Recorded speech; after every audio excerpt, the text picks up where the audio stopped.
up, you guys? My name is Aubrey and this is my channel, and today I want to talk about where to invest your first $1,000. Now, investing is something that so many people want to do. They want to make money with their money and they want to do so passively, and because of that, I feel like so often whenever people save up money, the first thing that they look to do is invest it in the stock market. And so today I want to talk about where you should or should not invest your money and how to get the highest ROI on your first $1,000. So let's get started. Now, this may be an unpopular opinion, but I believe that if you have $1,000 to invest in $1,000 only, then your best rate of return is not going to come from the stock market. Now, you see, the reason for that is that the rate of return, or the average rate of return in the stock market, is about 6 to 10% every single year. Meaning that if you invest $1,000 into the stock market today, in 1 year, you could expect to earn about 6% on that investment. That only comes out to about $60. And you're unfortunately not going to get rich on making a 6% return off of $1,000 every single year for the rest of your life.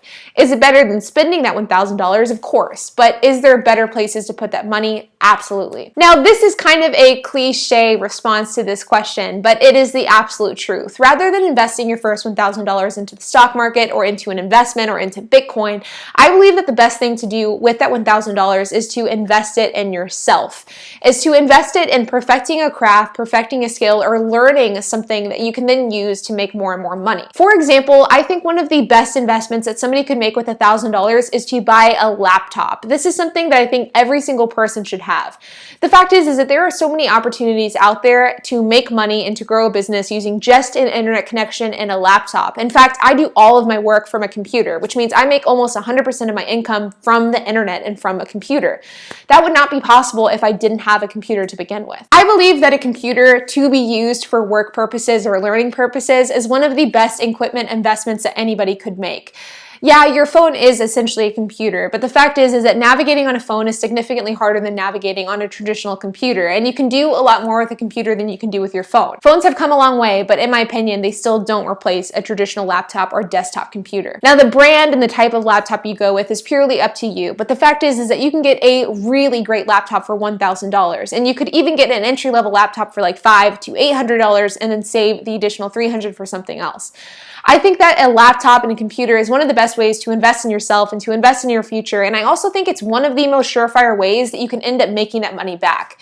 If you buy a laptop and then sign up for a website like Fiverr or Upwork, you would almost be guaranteed to make that $1,000 back if you put in the work and the time and the effort in order to build a freelance portfolio. So because of that, I think that a laptop is the #1 best investment that you can make with your first $1,000. The second investment that I want to talk about is investing in yourself and gaining knowledge in whatever field or industry that you're wanting to go into. And this can look like a slew of different things. For example, for me, whenever I started this YouTube channel, I bought Graham Stephan's YouTube course. This was something that I think at the time I paid about $400 for, and that felt like a lot of money to invest in a project that wasn't generating any revenue at the time.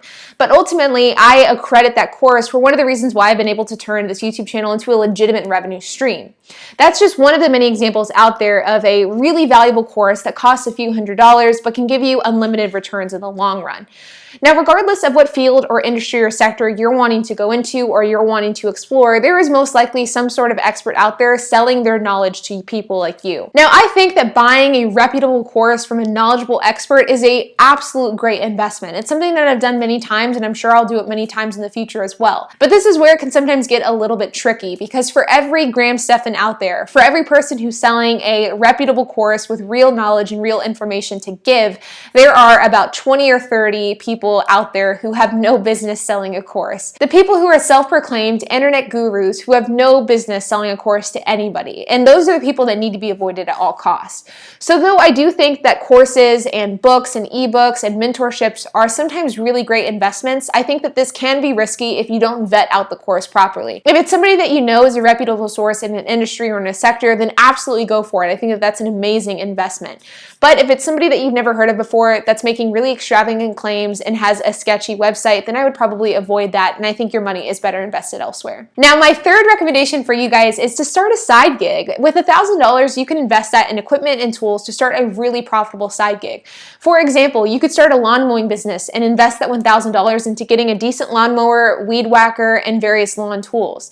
If you're wanting to start a YouTube channel, you could use $1,000 to buy a decent camera and a decent microphone. For example, my entire initial YouTube setup, which was the initial setup that I started this channel with, cost me less than $1,000 to start. The camera was a few $100s, the tripod was like $40, and the memory card was about $20. So you can get started with YouTube channel for less than $500 realistically. You could even get started with your phone and then use the $1,000 to buy a computer to edit your videos with. But it's not just limited to those either. You could start a freelancing business with less than $1,000. You could start a babysitting business for less than $1,000. You could start a Shopify store for less than $1,000. The amount of businesses and side hustles that you could start and pursue with $1,000 are absolutely limitless. And you will make so much more than the 4 or 5% return that you would make in the stock market. At the end of the day, there are so many things that you could do with $1,000 that would give you a much higher return than the 4 to 10% return that you'd see in the stock market.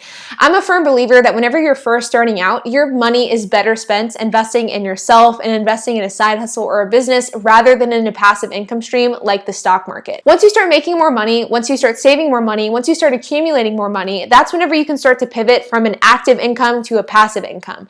But I think until you get to that point, it's much more beneficial to invest in yourself and to invest in your own growth rather than in a passive income source like the stock market. But these are just a few of the suggestions that I have for you all. If you have other suggestions that I didn't touch on, I would love to hear it. So make sure to leave a comment down below. And while you guys are at it, make sure to hit that like button, hit that subscribe button, and hit that notification bell. And I will see you guys in the next video.